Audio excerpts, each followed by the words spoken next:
Today I have an exclusive and extremely informative tour of a truly one-of-a-kind location right here in Chino Hills. Welcome back to Chino and the Hills Secrets Exposed. Hi, I am your host, Thomas Ryan, and today, along with my hosts, Glen and Samantha, we are getting an awesome tour of the Chino Hills Downtown Art Gallery.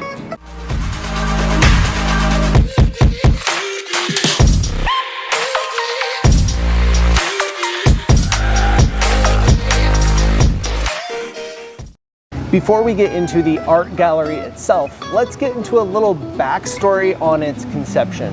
You see, the Chino Hills Community Foundation is committed to enhancing the local community through fundraising, philanthropy, and creating meaningful connections. The Chino Hills Wine Walk is the foundation's signature fundraising event, where guests enjoy an unforgettable experience featuring fine wines, craft breweries, local restaurants, and entertainment. This event just so happens to be happening next weekend right here at the shops in Chino Hills, and the Downtown Art Gallery will not only be pouring, but they will be open and ready to invite you in to enjoy some art.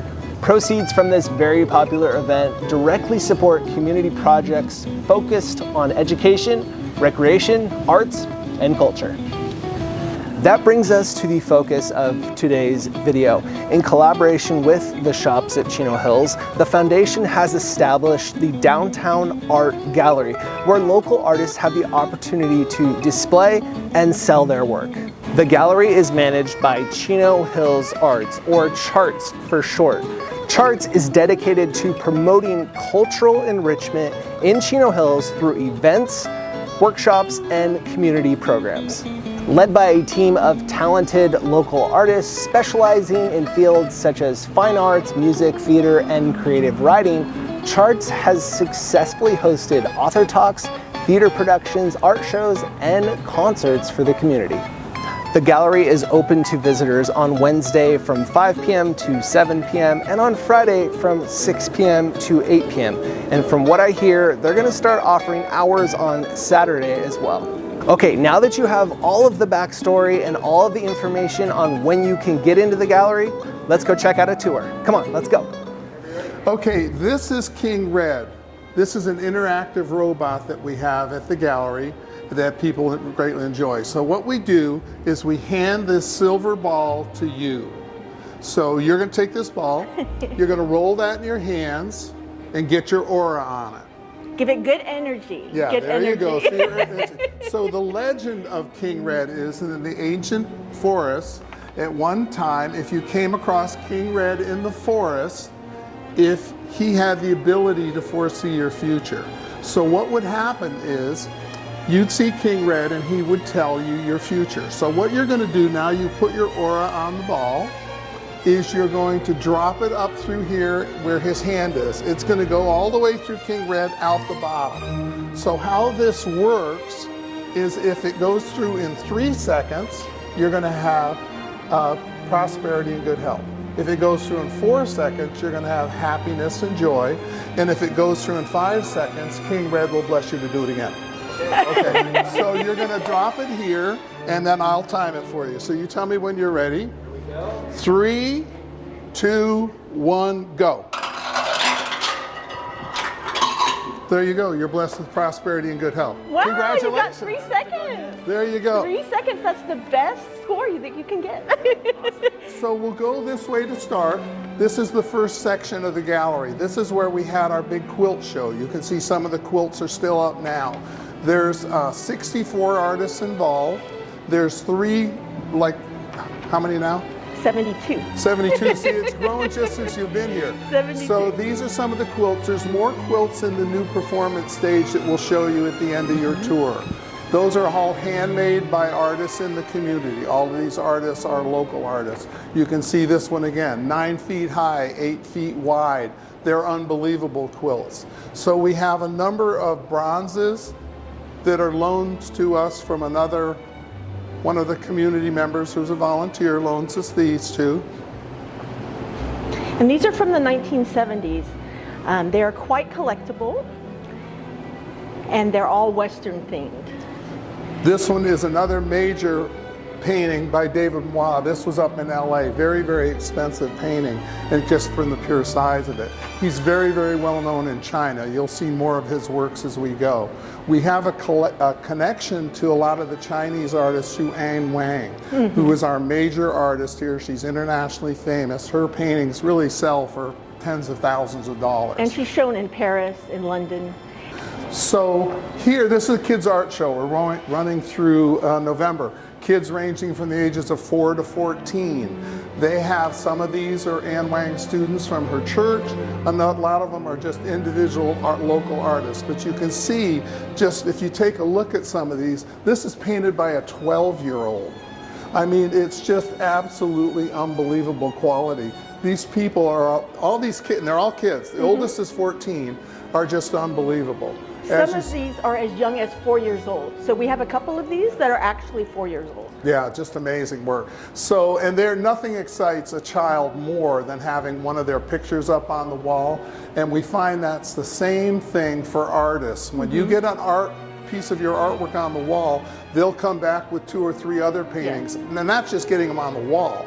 When they sell one, that is a huge incentive. But it's also a confidence booster. So sometimes artists need to have a little bit of confidence or inspiration, motivation. And when they see something up on the wall and they can bring people in to see it, it gives them that confidence. And also when they sell something, it really gives them a boost of confidence to keep making art. Yeah, that's just amazing what the kids can do. You can see whether they're doing anime, you know, animals, kittens, and that sort of things are very popular with the super young kids. But it's just amazing what they're capable of doing. So this is an annual event for us now. We're going to do this every fall, the Kids Art Show. These will all come down right around Thanksgiving, and then we'll be ready for next year with the next round. The kids were so proud when they were here too. They got their certificates, and we did a ceremony with them, and it was just, you could tell they were really touched by it, and all their parents were here as well as their art teachers. Again, another thing just to bear in mind is that the art is on a rotational basis. So the artists are able, when it comes into us, they can leave it here, we normally say for about 3 months. Some of it we've kept longer depending on who they are. These are more of the quilts. Look at the colors on this one. And I got to tell you, on this one, this is Donald Bernard, one of our major artists. You'll see a number of his works. He's 80 years old. He makes these quilts, and I mean, just look at the detail and look at the vibrancy of the color. You just can't believe it. And it's not just that, it's also the pattern. There's a background pattern that's very intricate that he puts into his quilt. Yeah, just amazing. And again, we kid him because at last year's Pomona Fair, he won first, second, and third place prize for quilts. I go, what, you can't let any of the women work? You got to win everything? I mean, so throughout the gallery, we have some little booths and tables, and we have art magazines. So people, even if they want to come in and just observe the art or meditate on the art, they can come in, hang out, read an art magazine. They're all vintage art magazine, professional art magazine. And a lot of these artists specialize in specific things. Like, say, this artist here that's got the Billie Holiday painting specializes in really cultural icons, music, but he specializes in those, you'll see. And like this, we all have those kind of things in our garage. Are you kidding me? A hammer, bolts and nails, and he made a hammerhead shark out of it. I mean, they're brilliant. These artists are absolutely brilliant. I like the placement. And they all have, I know. It's like he's swimming in the ocean. They all have fantastic stories like this. We're looking at this. I put a spell on you, right? This is brand new, just came in last week. We're going, why in the world do you have an elephant in that picture? They just came back from Thailand. In Thailand, elephants are sacred. So they're going, I put a spell on you because you're mine. That elephant tied to the figure, you'd never know that when you look at it, but they're just amazing. And just for your reference, these 3 metal sculptures here on the bottom, they are done by the same artist as did King Red. Yeah. So we're talking about Anne Wang. We'll show you a little bit of her stuff now. This is another one of hers. That middle one is hers. So these are all her works, and these are all, she's very, very popular in China.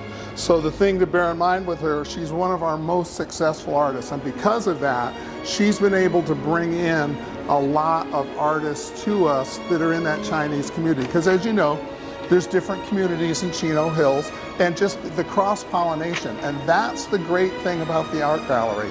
We've taken this group, like you say, 70-some artists now, that are all in a group, and because of that, they all function together and they're all becoming friends, which is great. Yeah, so as you come along here, again, this is the area where most of the photographs and paintings are. This is another lady who's great.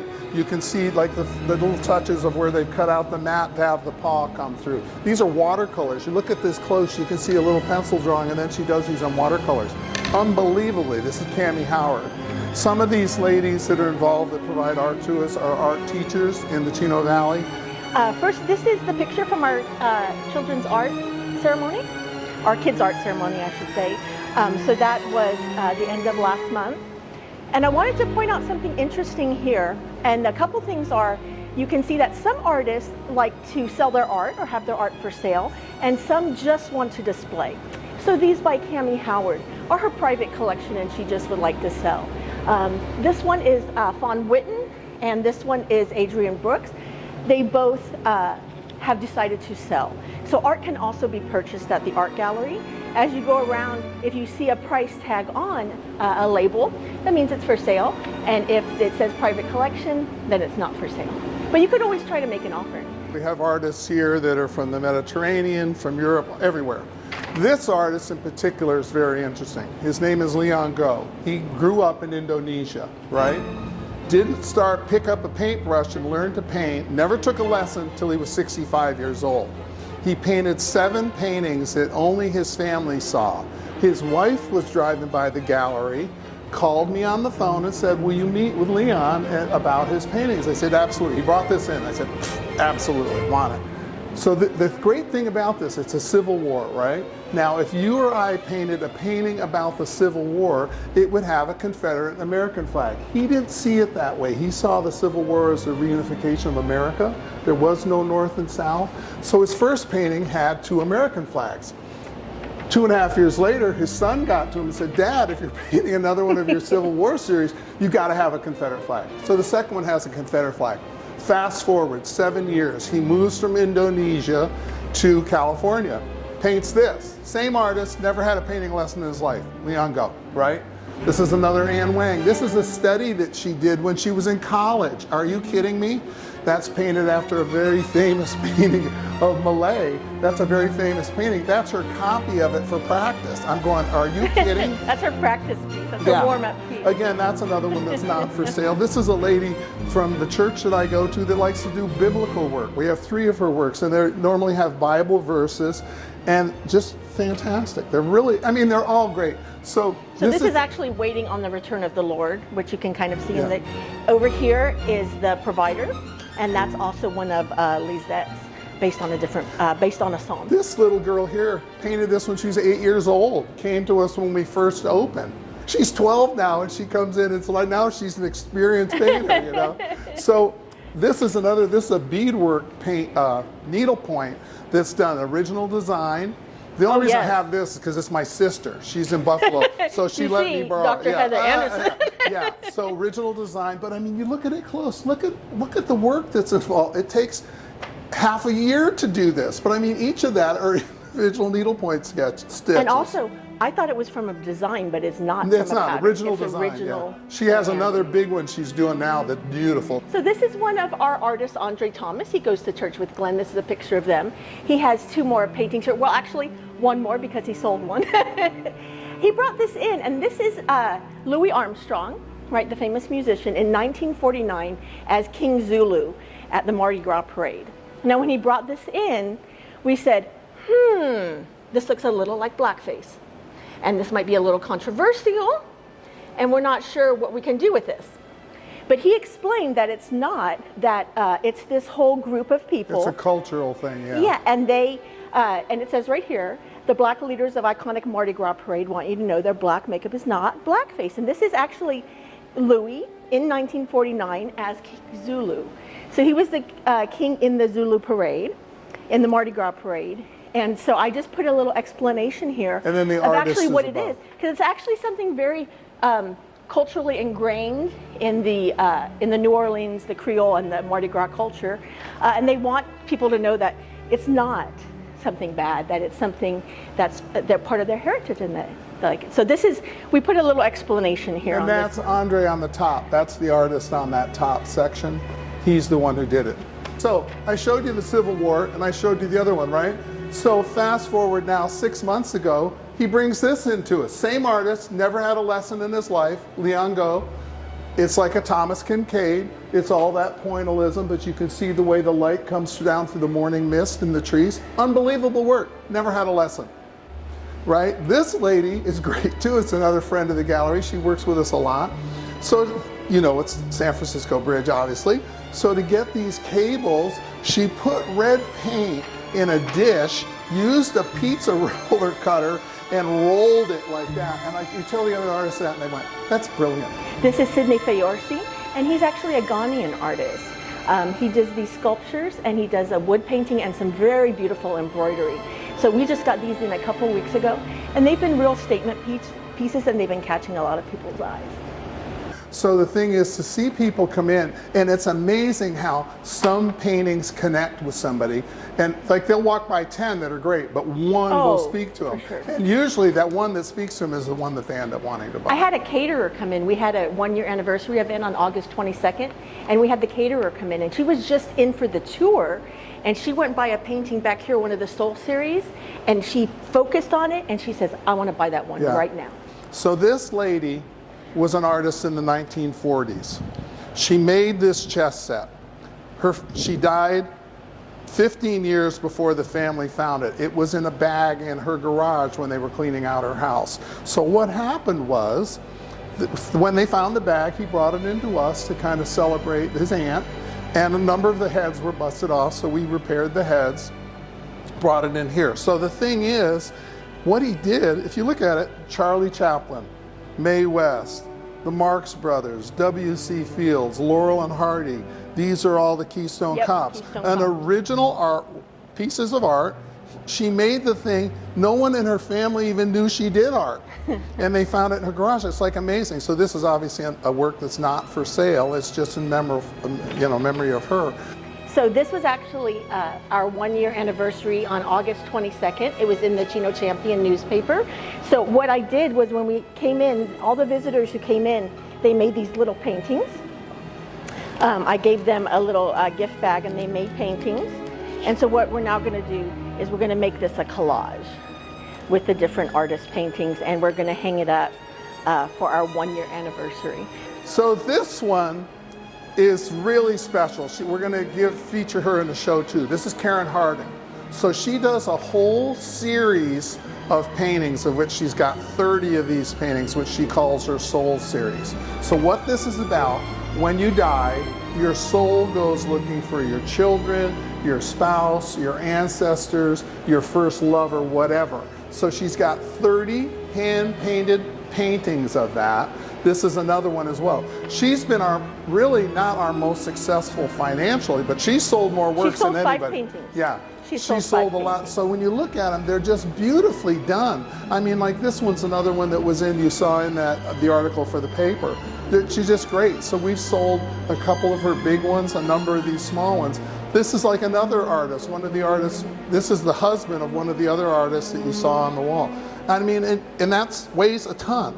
It's like amazing what they do. It's like, they're just so unusual.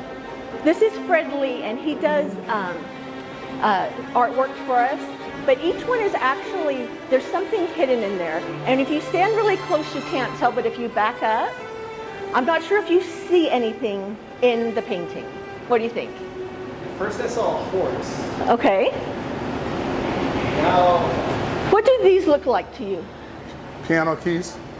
Piano keys. So that's actually a person hunched over the piano, playing the piano. Now he has one more, and I want you to see if you can tell what is in this one. This one might be a little more obvious. So this is another one he brought in recently. And it's the same sort of thing, but I believe you can probably tell what that is. The Golden Gate Bridge. So, but he did it as sort of a post-apocalyptic. So he said, like Terry's was the Golden Gate Bridge in like a realism. And he said, this is like 1,000 years later or 500 years later, post-apocalyptic. So we've got a gentleman who came. We'll show you the latest thing we have is the performance stage. We're starting that in October. There'll be private movie screenings, there'll be artist talks, there'll be singer-songwriters, there'll be any number. We may have a film segment with you. So here's the thing. The guy that was working with us when we cleared all that out, his mother had a number of this art. This was made in 2001. The artist had since passed away. So this is all made out of spoons. So if you look at this, like you and I, we all have a million spoons in our drawer. The idea to have that concept and then to have the technical ability to do it. If you look at the detail on the feet and the hands in particular, it's unbelievable.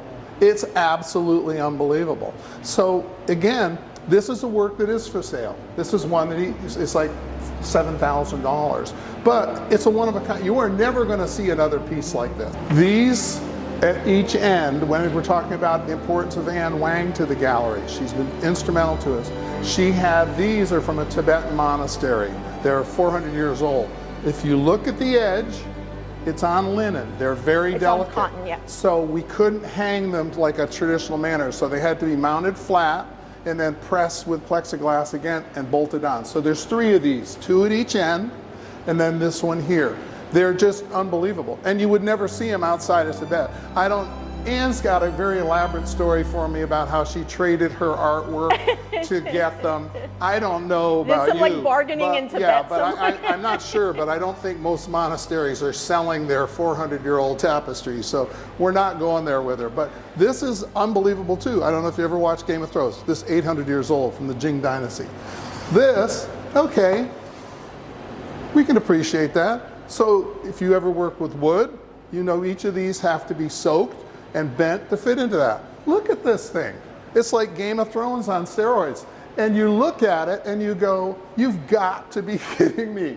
Who makes, you're gonna ever have that in your, this is purely an artistic showpiece. I don't believe anybody ever intended to have this, unless you got a 40-foot ceiling, maybe you do, I don't know. This is another artist. This is the artist who's doing the movie screening. This is one of his paintings. But this is all made with toothpicks. Look at the edge of the frame. It's all done with popsicle sticks.